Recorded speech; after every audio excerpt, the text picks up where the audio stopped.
que está a cargo de nuestro pastor Osvani López. Él nos está visitando desde el Colegio Francisco May y es originario de Chiapas. Así que él va a estar dando la campaña toda esta semana y déle su tiempo. Buenos días, hermanos. Buenos días. Amén. ¿Cuántos estamos felices? Amén.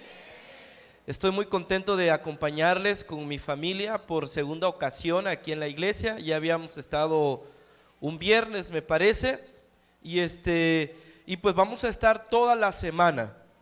Vamos a iniciar todas las noches a partir de ¿a qué horas? 6:30, con una programación previa. Esta es nuestra semana de evangelismo joven, ¿verdad? Organizado, dirigido por nuestros muchachos de la iglesia Maranata. Y vamos a entrar de lleno con el estudio de la Biblia y vamos a ir a la palabra de Dios, al Evangelio de San Marcos, capítulo 5.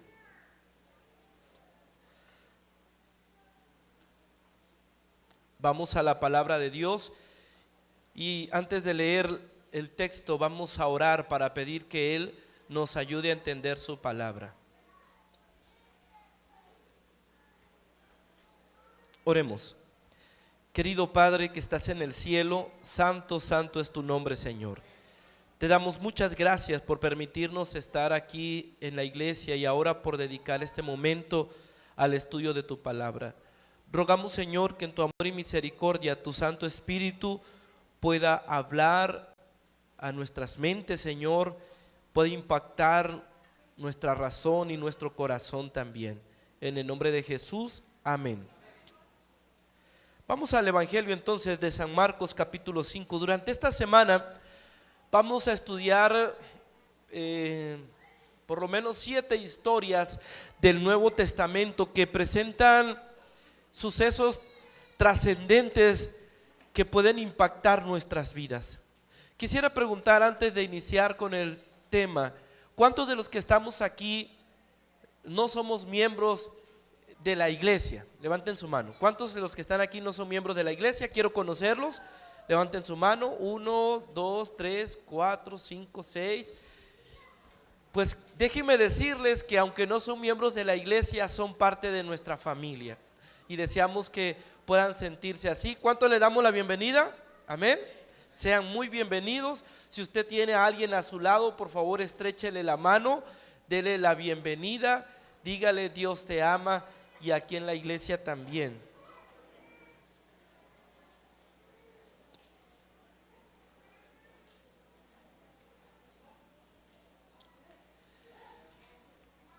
Y San Marcos 5, hermanos, nos habla de una historia muy interesante. Dice la palabra de Dios que Jesús venía de haber, esa noche previa, de haber pasado una tempestad terrible, por así decirlo, que hacía que la embarcación donde venía con sus discípulos estuviera a punto de naufragar. Dice la palabra de Dios que cuando los discípulos estaban desesperados, recurrieron a Jesús y Jesús, levantándose, reprendió al viento y le dijo al mar: calla, enmudece. ¿Y qué sucedió en ese momento con la tempestad? ¿Se acuerdan? ¿Qué pasó con ese terrible viento y esas grandes olas que estaban anegando la embarcación? ¿Qué pasó cuando Jesús dijo: calla, enmudece? Dice la palabra de Dios que hizo gran bonanza. Es decir, que el agua se calmó, el viento dejó de correr sobre el mar y hubo gran paz. Los discípulos comprobaron, hermanos, que el poder de Jesús iba más allá, incluso aún del poder de la naturaleza. Y entonces dice la Biblia que ya al otro día temprano llegaron al territorio de Gadara. El territorio de Gadara era un territorio donde los habitantes se dedicaban a la cuestión porcícola, es decir, se dedicaban al cuidado, a la alimentación, a la producción y a la venta de puercos. Ese era el trabajo de los gadarenos, esa era la fuente de ingresos. Y dice la palabra de Dios que algo sucedió cuando Jesús llegó a la playa de Gadara. Miren el versículo, capítulo 5, versículo 2.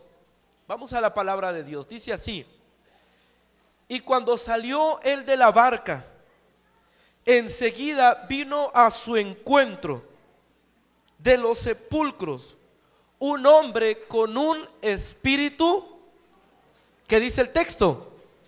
Inmundo, que tenía morada en los sepulcros, y nadie podía atarle ni aun con cadenas, porque muchas veces había sido atado con grillos y cadenas, mas las cadenas habían sido hechas pedazos por él, y desmenuzaba los grillos y nadie lo podía dominar. Y siempre de día y de noche andaba dando voces en los montes y en los sepulcros, e hiriéndose ¿con qué? Con piedras. Imagínense la escena, queridos hermanos. Jesús llega con sus discípulos al otro lado del mar, y una vez en el mar, en la playa, mientras ellos descendían de la embarcación, vino un hombre descrito de una manera realmente impresionante, trascendente. Dice la palabra de Dios que este hombre era un hombre que había sido agobiado, que había sido tomado preso por un espíritu inmundo. Ahora, ¿cómo es la descripción de este hombre? ¿Dónde vivía? En los sepulcros. ¿Saben que los sepulcros de los tiempos de Jesús no son como los de hoy en día, verdad? O como los que conocemos en México. Los sepulcros eran un sistema de cuevas donde normalmente tomaban a los muertos, ¿verdad? Los preparaban, los embalsamaban y los llevaban a una cueva o a huecos que había en las piedras. Esos eran los sepulcros. Normalmente los sepulcros estaban cerca del mar, porque cerca del mar habían formaciones rocosas. Así que este endemoniado de Gadara vivía precisamente en un sistema de rocas, conocido en aquel entonces como los sepulcros, a donde llevaban sus muertos. Así que obviamente la casa de este hombre era una casa donde yacían los muertos. Allí vivía, donde estaban los muertos. Y qué interesante, hermanos, que un hombre vivo estaba entre los muertos, porque probablemente para la gente este hombre espiritualmente también estaba muerto.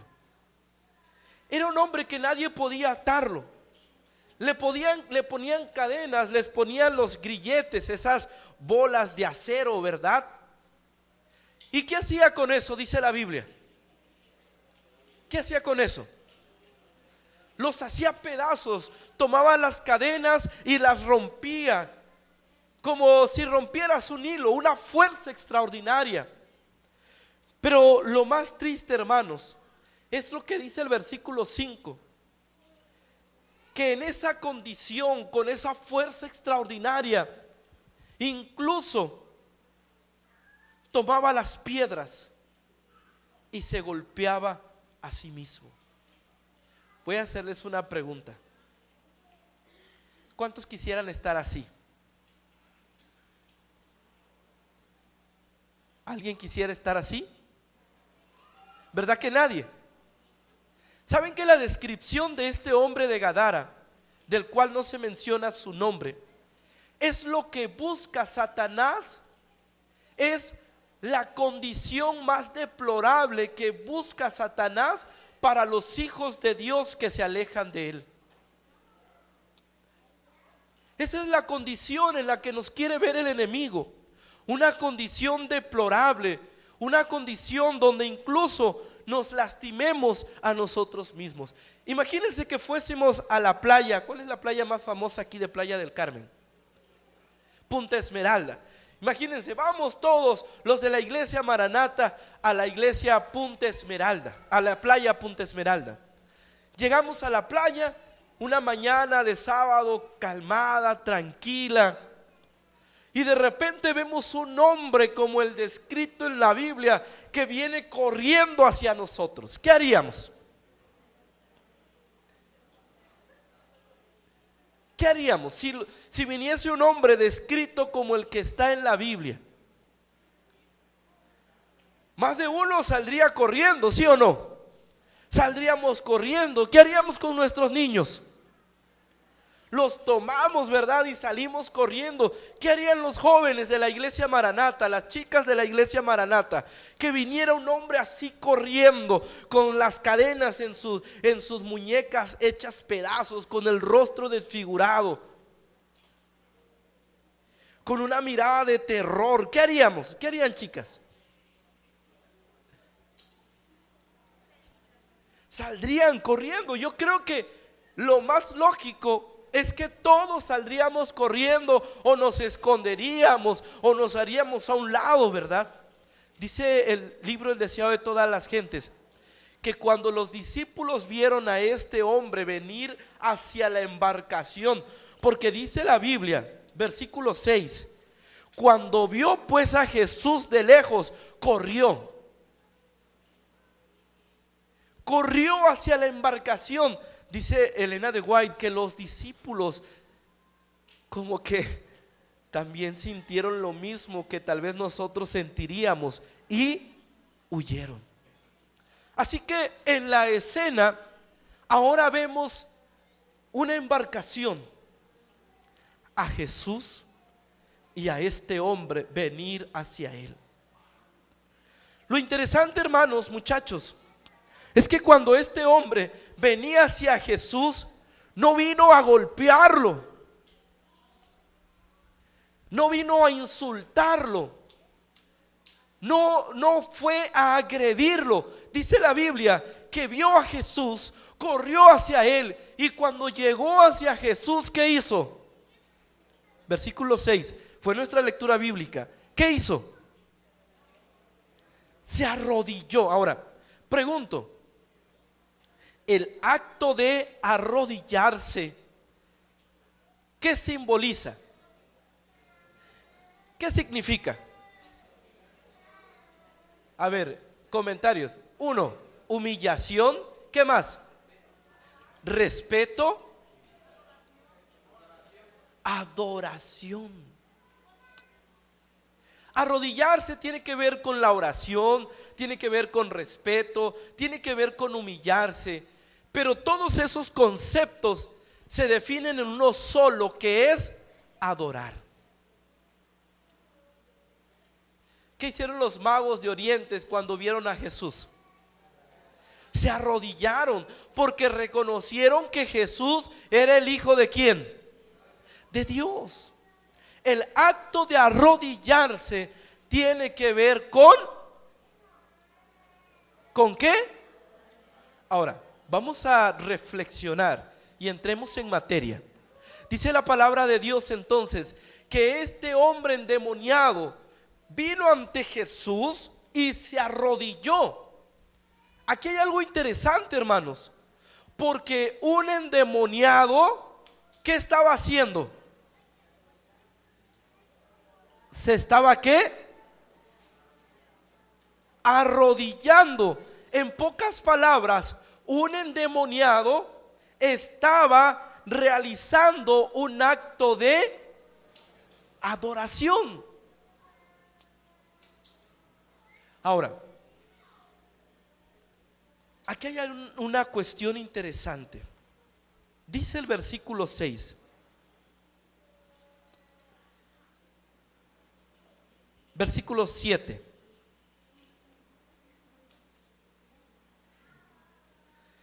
Y clamando a gran voz dijo: ¿qué tienes conmigo, Jesús, Hijo del Dios Altísimo? Te conjuro por Dios que no me, ¿qué dice el texto? Atormentes. Como que por un lado estamos en la escena. Hagan de cuenta que nosotros ya estamos escondiditos allá detrás de las rocas y estamos viendo a lo lejos a Jesús, la embarcación, el mar, la arena y al endemoniado. Y estamos viendo a lo lejos, tal vez, y no escuchamos bien, estamos viendo que este hombre se arrodilla ante Jesús. Y alcanzamos a escuchar que ahora este hombre le dice a Jesús: te conjuro por el Dios del cielo que no me atormentes. Aquí hay un acto de incongruencia. Por un lado vemos un acto de adoración, el postrarse, el arrodillarse. Y por otro lado vemos un acto de negación, diciéndole a Jesús: vete, aléjate, no me atormentes. Voy a hacerles entonces la pregunta: ¿quién se arrodilló ante Jesús? ¿El demonio o el endemoniado?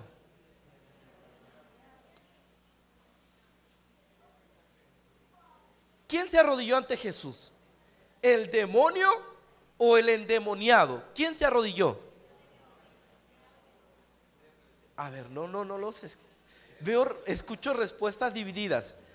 Voy a la siguiente pregunta. Un acto de adoración, ¿quién habló? ¿El demonio o el endemoniado? ¿Seguros? ¿Quién fue el que habló? ¿El demonio o el endemoniado? Aquí yo veo algo en la iglesia.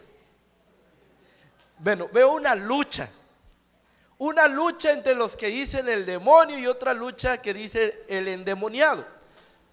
O más bien, más que una lucha, veo una contradicción.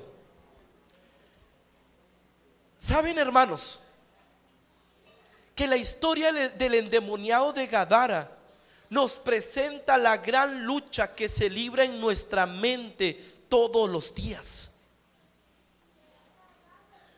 Es una lucha que se libra a cada momento, en cada instante en nuestra mente. Por un lado, el endemoniado, el hombre que había sido poseído por los demonios, se postró ante Jesús. Pero por otro lado, cuando quiso articular una palabra, ¿quién tomó el control ahí? El demonio. Y aquí vemos una gran lucha entre la voluntad humana de decidir aceptar a Cristo y la influencia de Satanás en nuestras vidas. ¿A poco no es la lucha que tenemos todos los días? La lucha, hermanos, por un acto nuestra, dice el apóstol Pablo, que a la verdad la carne es débil. La mente sabe lo que tiene que hacer, pero muchas veces cuando hemos de actuar pareciera que hay fuerzas que dominan nuestra voluntad. Ahora, este hombre, hermanos, estaba librando una gran lucha entre las fuerzas del bien y las fuerzas del mal. La palabra de Dios dice que Jesús había atravesado el mar para llegar al territorio de Gadara y había llegado hasta este lugar porque Jesús sabía que allí había un hombre que estaba luchando en lo más profundo de su interior. ¿Saben que aquí en esta iglesia hay personas como el endemoniado de Gadara? Que saben que han de entregar su vida a Jesús, que han escuchado la voz de Dios llamarles, pero por otro lado hay una fuerza que los detiene, hay una fuerza que les impide, que los encadena. a no decidir entregarle su vida a Jesús. Y esas cadenas no son de Dios, hermanos. Esas cadenas espirituales son del enemigo, que muchas veces toma el control de nuestras vidas. Ustedes conocen la historia, hermanos. La palabra de Dios dice que Jesús entonces liberó a este hombre. Para ese entonces ya gente había llegado a observar de Gadara lo que estaba haciendo. Y dice la palabra de Dios, hermanos, que en esa plática que tenía el enemigo con Jesús, Jesús entonces les dio permiso a esos espíritus inmundos de irse y poseer, ¿qué cosa? Ahora ya no un cuerpo, sino que, bueno, un cuerpo, pero ya no de humanos, sino de cerdos. Dice la palabra de Dios, hermanos, que entonces los espíritus malignos salieron de este hombre. Y dice la palabra de Dios en el versículo 13: y luego Jesús les dio permiso, y saliendo aquellos espíritus inmundos, entraron en los cerdos, los cuales eran como ¿cuántos, hermanos? ¿Como cuántos? Como 2000. Y el hato se precipitó en el mar por un despeñadero, y en el mar, ¿qué cosa? Imagínate, estamos en la escena, escondiditos tal vez detrás de una roca, viendo toda esta trama que se está viviendo. Y entonces empezamos a escuchar una gran estampida. 2000 cerdos vienen corriendo como locos. Nos escondemos detrás de las piedras, y entonces vemos como un cerdo viene y se arroja, y detrás de él 2000 cerdos que vienen enloquecidos empiezan a arrojarse sobre el despeñadero, y empezamos a ver que ahora hay un cementerio en el mar de 2000 cerdos que murieron ahogados. Dice la palabra de Dios, hermanos, que algo interesante sucedió con los de Gadara. Dice la Biblia en el versículo 14 lo siguiente: y los que apacentaban los cerdos huyeron. Imagínate, tú tienes 100 cerdos, ¿verdad? Tienes un amo que te dijo: cuida a mis cerdos, y de repente ves que enloquecen y se empiezan a ir al despeñadero. Dice la Biblia que huyeron y dieron aviso en la ciudad y en los campos, y salieron a ver qué era aquello que había sucedido. Vienen a Jesús y ven al que había sido atormentado del demonio y que había tenido la legión, sentado, vestido y en su juicio cabal. ¿Y qué dice el texto bíblico, hermanos? ¿Qué dice el texto? Estamos en la Biblia, vamos a la Biblia, por favor. ¿Qué dice el texto? ¿Y tuvieron qué? Miedo. ¿A poco será que no les daba miedo en la condición en la que estaba antes? ¿Qué había pasado con el pueblo de Gadara?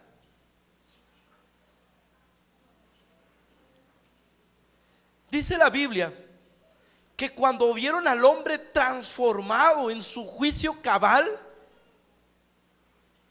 ¿cuál fue la reacción de los gadarenos? ¿Tuvieron qué?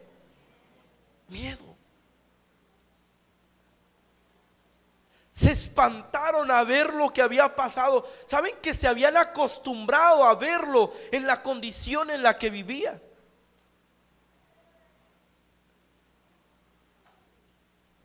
Dice la palabra de Dios, hermanos, que tuvieron miedo, y lo más probable es que también tuvieron miedo por lo que perdieron. Imagínense, ¿cuánto cuesta un cerdo? No sé mucho nunca he comido puerco, así que no tengo idea de cuánto cuesta un puerco grandotote. ¿Cuánto creen que cuesta un cerdo? ¿Cuánto? 3,000 pesos. 6,000. Imagínense, 6,000 pesos un cerdo. Ahora multiplíquelo por 2,000. Estamos hablando de 12 millones de pesos que se fueron a lo profundo del mar.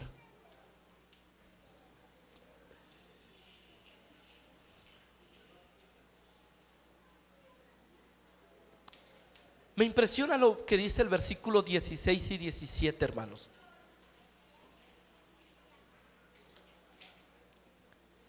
Y les contaron los que lo habían visto, cómo le había acontecido al que había tenido el demonio y lo de los cerdos.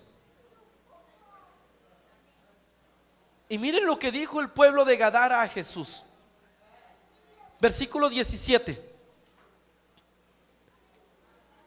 ¿Qué dice el texto? Capítulo 5, versículo 17. ¿Qué dice? Y comenzaron a rogarle a Jesús que se fuera ¿de dónde? ¿De dónde, hermanos? De su tierra. Ok, voy a hacerles otra pregunta.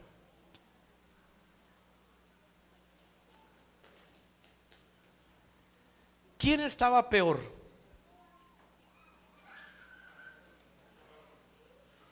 ¿El endemoniado de Gadara o la gente normal del pueblo? ¿Quién estaba peor?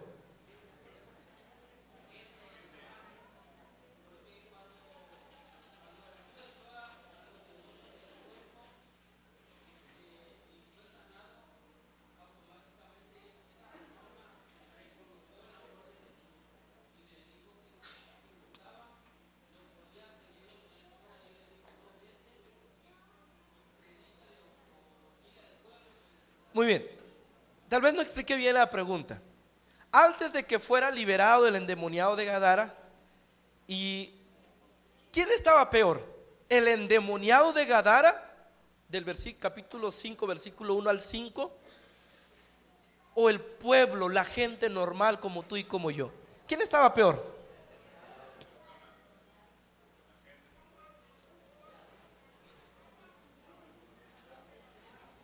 Escucho igual respuestas contrarias. ¿Quién estaba peor? ¿El endemoniado de Gadara o la gente normal del pueblo?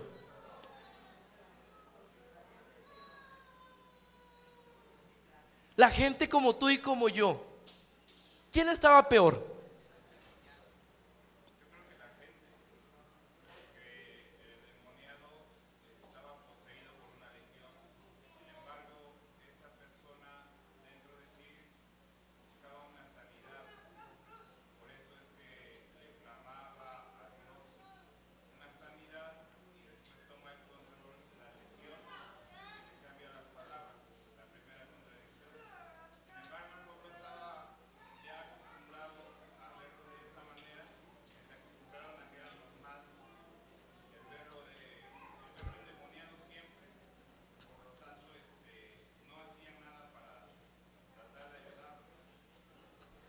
Sí.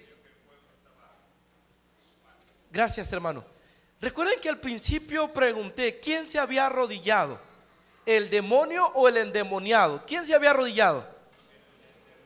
¿Saben que Elena de White dice que el que se arrodilló fue el endemoniado? Es decir, la persona. Pero la que habló, ¿quién fue? El demonio, la legión. Ahora, queridos amigos y hermanos, ¿quién estaba peor? ¿Por qué este hombre se arrodilló? Porque reconoció su terrible condición.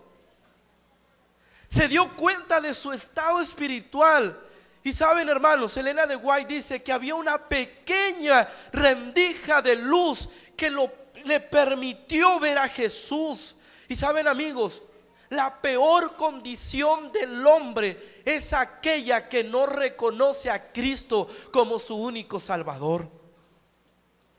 Aquella gente normal, la de Gadara, la que no estaba lastimada de su cuerpo, la que no estaba encadenada, la que no tenía el rostro desfigurado.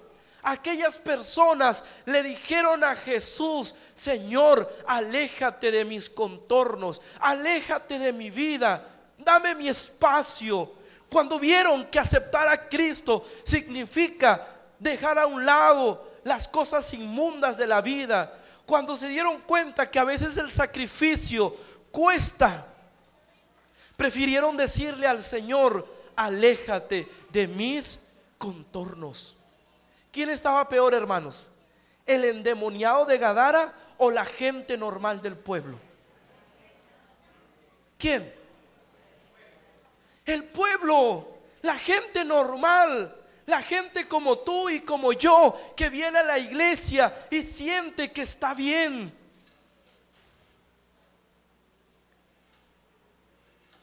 La palabra de Dios dice, hermanos, que Jesús se fue y que ese hombre endemoniado de Gadara, ahora transformado por el poder de Dios, había recibido la gran comisión de compartir el evangelio, lo que Jesús había hecho en su vida. Y saben, amigos, hermanos, en este lugar habemos dos tipos de personas: aquellos que representamos o que somos representados por el endemoniado de Gadara, y aquellos que representan o somos representados por el pueblo normal de Gadara. Y al final de cuentas, aquí solo hay dos decisiones: aquellos que reconocen su condición y aceptan a Cristo como su único Salvador personal, y aquellos que le dicen a Jesús: Señor, aléjate de mis contornos, aléjate de mi vida. Aquí hay muchas personas, o aquí hay personas que aún no le han entregado su vida a Jesús, que no han bajado a las aguas del bautismo, porque le siguen diciendo al Señor: aléjate de mis contornos.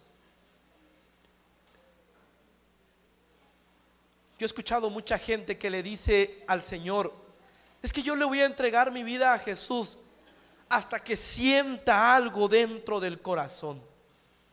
Es como aquellos que le dicen al Señor: Señor, yo voy a darte una ofrenda de acuerdo a como nazca en mi corazón, o voy a orar cuando sienta las ganas de orar. ¿Cuándo lo vamos a hacer si nos basamos en sentimientos y emociones? ¿Cuándo? Nunca. Una vez alguien me dijo: pastor, es que la ofrenda se debe dar conforme nazca del corazón, y como me nace solo un peso, pues voy a dar un peso. Una vez alguien me dijo: pastor, es que yo me voy a bautizar cuando me nazca del corazón, cuando lo sienta. Y como nunca lo siente, habían pasado 40 años en la iglesia.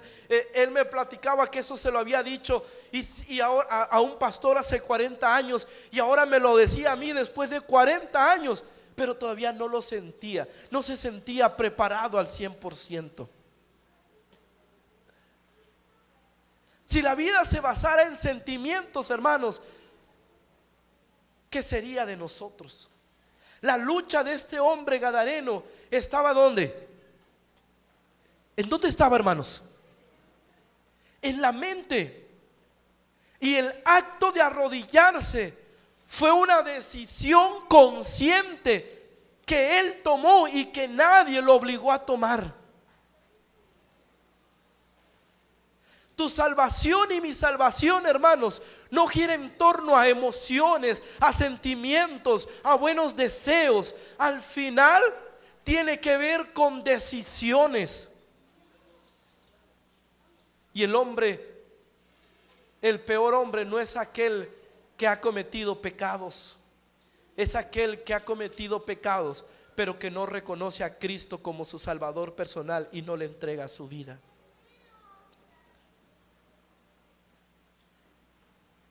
Amigos y hermanos, se acerca el día cuando el Señor nos dirá: alejaos de mí, no os conozco, hacedores del mal. Que podrá decirnos: aléjense de mis contornos. O que también podrá decirnos: bien, buen siervo fiel, sobre poco has sido fiel, sobre mucho que entra al gozo de tu Señor. Y hoy quiero hacer dos invitaciones especiales. La primera invitación que quiero hacer en esta mañana, amigos y hermanos, tiene que ver con aquellos hijos de Dios que están en este lugar, en esta hora. Esta invitación es para aquellos que tal vez nos están viendo, que hoy por algún motivo están en el celular o en la computadora viendo este programa. Esta invitación es para aquellos hijos de Dios por los cuales el Señor vino a este lugar, programó este sermón. Tú estás escuchando esta predicación, tú viniste a esta iglesia no por obra de la casualidad, sino porque Cristo vino a tu encuentro para liberarte de las cadenas del enemigo. Hoy el Señor te está llamando a entregarle su vida. Hoy el Señor te está llamando para que le reconozcas como tu único Salvador, para que puedas decirle: Señor, mi lucha es grande, pero en medio de mi lucha hay una luz que ilumina mi mente y que me llama a ti, y hoy vengo a ti para entregarte mi vida. Hoy vamos a tener una ceremonia bautismal. Y quiero invitar a este hermano que ha decidido entregar su vida a Jesús a través del bautismo, a que venga conmigo a este lugar.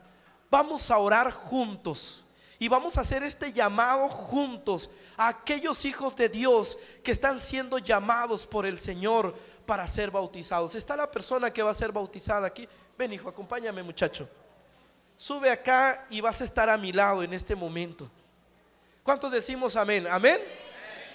Él va a entregar su vida a Jesús. Saben que él, como tú, también tenía una lucha seguramente en su mente, una lucha que le decía: voy a entregarte mi vida, Señor, pero por otro lado le decía: detente, todavía estás joven, todavía tienes que vivir, todavía tienes que conocer muchas cosas, todavía no sabes la Biblia, todavía no estás preparado.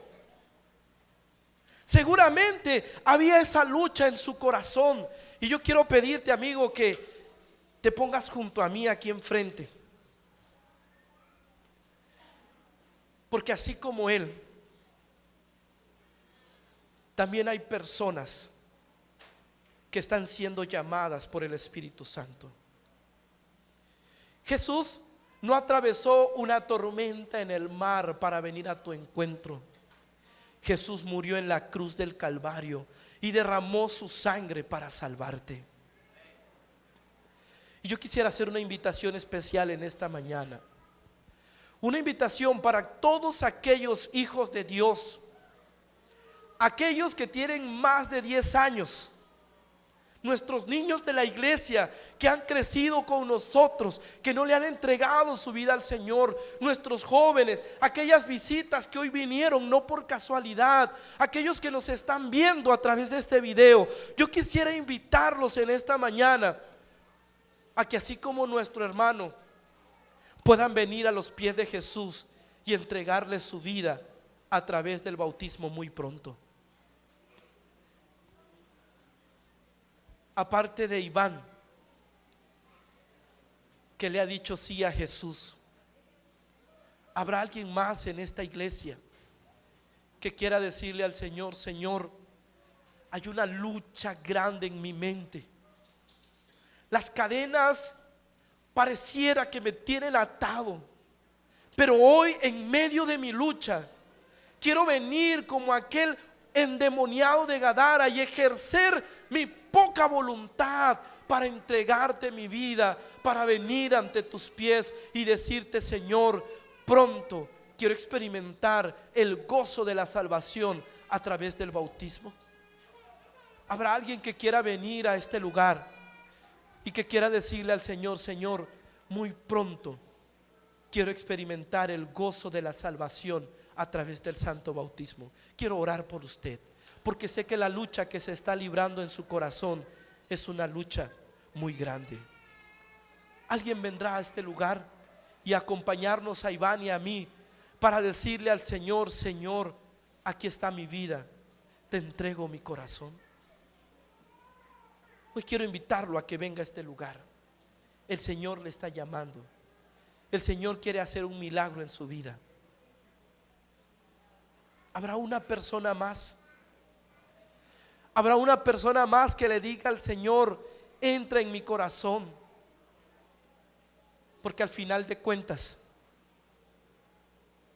si tú no aceptas a Jesús, le estarás diciendo: aléjate de mis contornos, aléjate de mi vida. Habrá alguien que quiera decirle al Señor: Señor, quiero entregarte mi vida a ti y muy pronto experimentar el gozo de la salvación a través del bautismo.